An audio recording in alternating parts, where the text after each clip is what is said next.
The Science of Obsession: How to Rewire Your Brain for the Impossible. Most people will never reach their potential, not because they lack intelligence, not because they lack opportunity, because they lack the one thing that separates the extraordinary from the forgotten: obsession. And here is the part that nobody tells you. Obsession is not a personality trait. It is not something you are born with. It is a neurological state, a mode your brain can enter deliberately if you understand the mechanism behind it. And by the end of this video, you will understand that mechanism completely, and you will know exactly how to activate it. But before we go there, I need to challenge something you probably believe right now. You have been told that talent is the deciding factor, that the people at the top of any field, the athletes, the founders, the artists, got there because they were gifted, because something inside them was different from birth. That story is comfortable because it lets everyone else off the hook.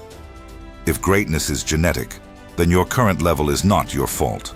You are simply not one of the chosen ones. That story is also completely wrong. There is a principle that coaches in elite martial arts academies have understood for decades, stated simply: a Ferrari without an engine is just a sculpture. Beautiful, impressive, completely useless. A bicycle, on the other hand, basic, unglamorous, mechanical, will take you across a continent if you are willing to pedal. Talent without obsession is the Ferrari. Obsession without talent is the bicycle. And the bicycle wins every single time over a long enough timeline. The world is full of talented people who are mediocre. You know this. You have seen it. The person in school who understood everything instantly and never became anything significant. The athlete who had every physical gift and disappeared before 30. The brilliant colleague who is still waiting for the right moment to start. Talent creates a psychological trap. It delivers results early, without effort, and the brain gets addicted to that ease. Then the first real obstacle arrives, and it always arrives, and the talented person has no tool for it. They never learned to suffer through a process. They never built the mental calluses that only repeated failure can create. The person who was never gifted learns something different from day one. Every win costs. Every skill is earned through repetition, frustration, and showing up when nothing inside you wants to. And that person, over years, builds something the talented person cannot buy, cannot inherit, and cannot fake. Now here is where neuroscience enters the conversation. When a person becomes truly obsessed with an objective, 3 distinct systems in the brain activate simultaneously, not sequentially, simultaneously. And when all 3 are running at full intensity at the same time, the brain does not just work harder. It reorganizes itself around the target. It physically rewires. The first system is the Salience Network. Your brain, right now, is receiving millions of pieces of sensory data every second. The temperature of the room, the ambient sounds around you, the weight of your body on the surface you are sitting on, the peripheral visual field around this screen. Your brain cannot process all of it consciously, so it runs a continuous filter, a radar, that decides what deserves your attention and what gets discarded as noise. The Salience Network is that radar. In most people, this network is diffuse. It responds to whatever is loudest, most novel, most immediately stimulating.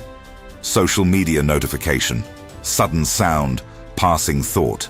The network jumps from signal to signal like a compass near a magnet, never holding a stable direction. This is not laziness. It is biology.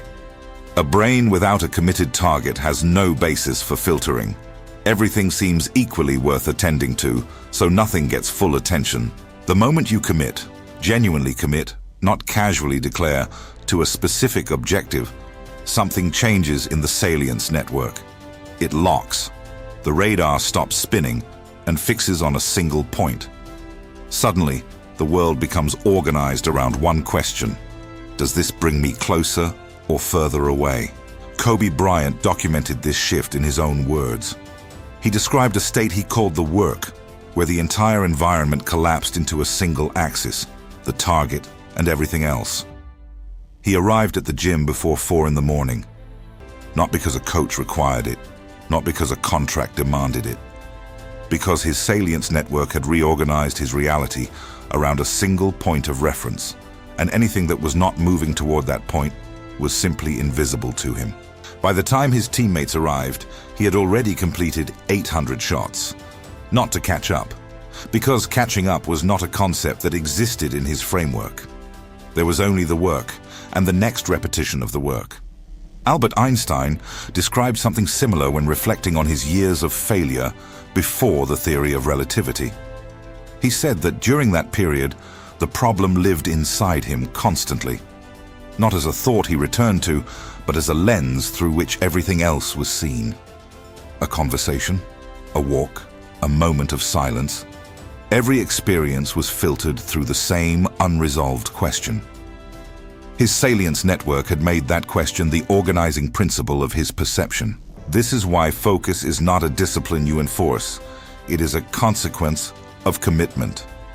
The person who is struggling to stay focused on their work has not yet decided, at the neurological level, that the work is what matters. The moment that decision is made, truly made, focus stops being an effort and becomes the default state. Which brings us to the second system. The dopamine system is the most misunderstood mechanism in popular psychology. Ask most people what dopamine does, and they will say, pleasure, reward. The feeling of satisfaction after something good happens. That is partially true and mostly misleading. Dopamine is not the molecule of pleasure. It is the molecule of pursuit. Neuroscientists have demonstrated this through a series of experiments that consistently produce the same result. Dopamine levels spike not when a reward is received, but in anticipation of effort toward a reward. The system is not designed to celebrate arrival. It is designed to fuel the journey. This is why the obsessed person experiences something that looks irrational from the outside. They describe brutal training sessions as pleasurable. They talk about 16-hour workdays with a kind of energy that people who work 4 hours a day never seem to have. They return to failure after failure with something that resembles enthusiasm. They are not performing toughness. Their dopamine system has connected to the process itself, not just the outcome. Every repetition, every hour of study, every incremental advance fires the same reward signal. The path is chemically indistinguishable from the destination. Consider what this means for the opposite case. A person who only allows themselves to feel rewarded when they achieve the final goal is asking their brain to operate for months or years without dopamine reinforcement. The system is not built for that. It will eventually root around the deprivation and find stimulation elsewhere. Shorter loops, easier rewards, more immediate gratification. This is not weakness. It is the brain doing exactly what it is designed to do. The obsessed person has solved this problem without consciously knowing it. They have, through repetition and commitment, trained their dopamine system to fire on the process. The work itself becomes addictive, not in a metaphorical sense, but in the precise neurochemical sense of the word. The brain wants more of it. Stopping feels worse than continuing. This is not a gift you receive. It is a pattern you build. And it is built through one specific mechanism, showing up before the feeling arrives, consistently enough that the brain begins to associate the showing up itself with the chemical reward. The third system is the one that protects everything the first two have built. The prefrontal cortex is the most evolutionarily recent part of the human brain. It sits directly behind the forehead and is responsible for abstract planning, long-term perspective, impulse control, and the suppression of competing signals. It is, in the most literal sense, the part of you that can say no to yourself. In ordinary circumstances, the prefrontal cortex is in constant negotiation with the limbic system. the older, faster, more emotional part of the brain that processes fear, desire, and immediate threat. The limbic system is extraordinarily powerful and extraordinarily short-sighted.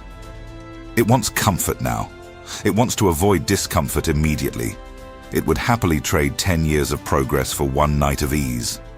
The prefrontal cortex is the only structure capable of overriding it. In the obsessed person, neuroimaging studies show that the prefrontal cortex maintains heightened activity for significantly longer durations than in people without a committed long-term objective. The region essentially stays online. It keeps the goal active in working memory. It continuously recalculates the gap between current position and target. It filters incoming distraction before the distraction can generate a competing impulse. Steve Jobs was famously described by people close to him as operating within a reality distortion field. People use that phrase as though it were mystical. It was not. It was a prefrontal cortex so completely committed to a single objective: building the company and the products that would define personal technology, that the normal friction of obstacles, social disapproval, and institutional resistance simply did not register as reasons to stop. His long-range calculation overrode every short-term signal that would have stopped anyone else. Now ask yourself something uncomfortable. How many objectives have you abandoned because a distraction arrived that felt more urgent than the goal? How many times has the limbic system run the calculation and won? Not because the goals stopped mattering, but because the prefrontal cortex had not been trained to hold the line when the pressure came. This is the part most people skip because it is not pleasant to examine. The moments you gave up were not moments of weakness. They were moments of insufficient neurological commitment to the target. And the good news, the important news, is that this is trainable. The brain is not fixed. Every neuroscientist alive agrees on this. Neuroplasticity is not a metaphor. It is a physical process. Repeated activation of a neural pathway strengthens that pathway, reduces the energy required to activate it again, and eventually makes the behavior automatic. This is how talent gets manufactured. Here is what this looks like in practice. The person who shows up to train every day, regardless of motivation, regardless of physical state, regardless of whether the session is good or catastrophic, is not being reckless. They are building a neural road. Early on, the road is a dirt path, narrow, easily overgrown, requiring enormous conscious effort to navigate. Each session clears the path slightly. Each repetition packs the dirt. After months, the road is paved. After years, it is a highway. The effort that once required every ounce of willpower now happens with almost no conscious resistance. This is the mechanism behind what coaches call consistency. It is not a character virtue. It is a neurological infrastructure project. The minimum viable commitment is not the ideal session. It is the session that keeps the road from overgoing. During the worst periods of preparation for anything, the exhausted days, the sick days, the devastated days, the only requirement is to not break the streak. One page, if reading is the practice. One set, if training is the practice. One paragraph, one calculation, one deliberate minute of work.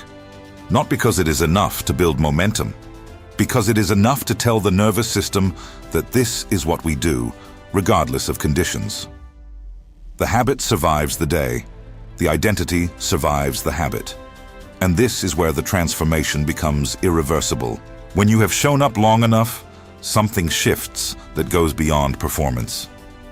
You stop being a person who does the thing and become a person who is the thing. The student becomes a scholar. The trainee becomes an athlete. The person who writes becomes a writer. This is not semantics. It is a functional neurological reality. Identity shapes behavior far more powerfully than intention does, because identity operates below the level of conscious deliberation. The athlete does not decide each morning whether to train. The scholar does not decide each day whether to read. The decision was made once, at the identity level, and the behavior follows from that without requiring the exhausting daily negotiation that most people put themselves through. People who observe this from the outside consistently make the same mistake. They look at someone operating from a place of deep obsession and see talent. They assume the fluency, the ease, the apparent naturalness of the performance was always there, that the person was born with it.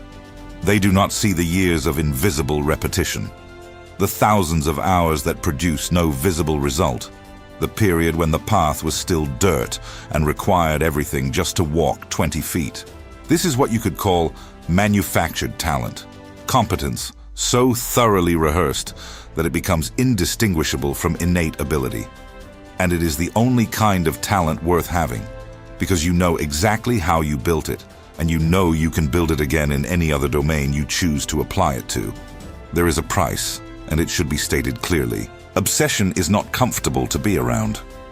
The people in your life who have chosen comfort will feel the implicit judgment of your refusal to join them in it. They will call it imbalance. They will say you are taking it too seriously.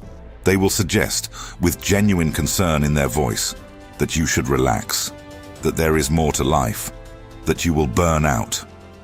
Most of them are not wrong about the sacrifice. They are wrong about the value. When someone who has chosen ease watches someone operate at a level of committed intensity, they see a mirror they did not ask for. Your obsession does not accuse them of anything verbally. It does not have to. The contrast is accusation enough. The response, the labeling, the concern, the gentle suggestion that you dial it back, is not about you. It is a defense against what your existence implies about their choices. You will lose invitations. You will miss things that happen on the social periphery of your life. You will be absent from conversations about entertainment and distraction. This is not the loss it appears to be. The obsessed person, over time, attracts a different category of people. Those who also operate from commitment, who understand sacrifice, who measure days by output rather than by comfort. These relationships are different in quality from anything formed in the shallow water of shared distraction. There is also a more practical cost that rarely gets discussed. The brain has a protection mechanism that simulates exhaustion before actual depletion occurs. This system evolved for a world where physical effort had life or death stakes, where running out of energy before reaching shelter could be fatal. The brain learned to send the stop signal early as a margin of safety. The feeling of being done, of being unable to continue, arrives while significant reserves remain. Research on elite military and athletic performance consistently demonstrates that subjective exhaustion, the feeling of being finished, typically occurs when approximately 60% of available capacity has been used. The body is not lying exactly. It is being cautious. And in a world where caution is the default setting, that caution is what keeps most people permanently below their actual capability. The person who has trained their obsession long enough learns to recognize the first exhaustion signal not as a stop sign, but as a checkpoint. The wall is not the end. The wall is where the average person stops, which means it is also where the gap between average and exceptional begins to open. None of this is motivation. Motivation is a reaction, an emotion that arrives in response to stimulation and disappears when the stimulation ends. Building anything significant on motivation is like building a house on a material that evaporates when the weather changes. The architecture collapses the first time conditions are unfavorable, which they will be regularly, for as long as you are pursuing anything worth pursuing. What sustains the obsessed person through the conditions that break everyone else is not motivation. It is the identity that has formed around the commitment, the trained dopamine system that rewards the process rather than the outcome. The Salience Network that has locked onto the target and made everything else secondary. The prefrontal cortex that has been exercised into holding the line against distraction and impulse. These are not gifts. They are not the products of a particular upbringing or a fortunate genetic arrangement. They are the accumulated result of repeated choices made in private, often at significant cost, over a long enough timeline that they become structural. So the question is not whether you have the talent. The question is not whether you have the energy or the time or the right conditions. Those are all real variables, and they all matter less than the one that actually determines the outcome. The question is whether you have decided, genuinely, neurologically, at the level where the decision does not need to be revisited every morning, that the objective is worth the total cost of pursuing it. Because once that decision is made at the right depth, the three systems activate. The radar locks. The dopamine connects to the process. The prefrontal cortex holds the line. The path begins to clear. The road begins to build. And the person who once felt like the bicycle, limited, unglamorous, not naturally gifted, discovers something that the talented always suspected and never had to confirm: that the bicycle, pedaled without stopping, goes further than any vehicle that requires perfect conditions to run. Obsession is not what you need to become extraordinary. It is what becoming extraordinary looks like from the inside. If this hits something real for you, leave a comment below with the one objective that deserves your full obsession right now. Not someday, right now. And if someone in your life needs to hear this, the share button is right there. Like and subscribe if you want more content that goes this deep.